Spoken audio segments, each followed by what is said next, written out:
For this app note, we will demonstrate how to use both the rising edge and falling edge differential instructions.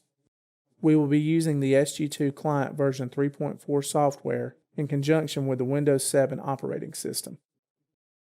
All examples will be shown using a ladder logic program with the SG2-10HR-A model type selected.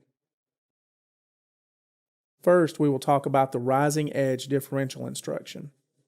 The differential, or one-shot instruction, provides a pulse signal when the input signal goes high. The differential instruction will not provide another pulse signal until the input signal has gone low and then gone high once again. Next, we will discuss the falling edge differential or one-shot instruction. The differential or one-shot instruction will provide a pulse signal when the input signal goes high and then goes low. The differential instruction will not provide another pulse signal until the input signal has gone high and then gone low once again. For further details, please refer to the SG2 user manual.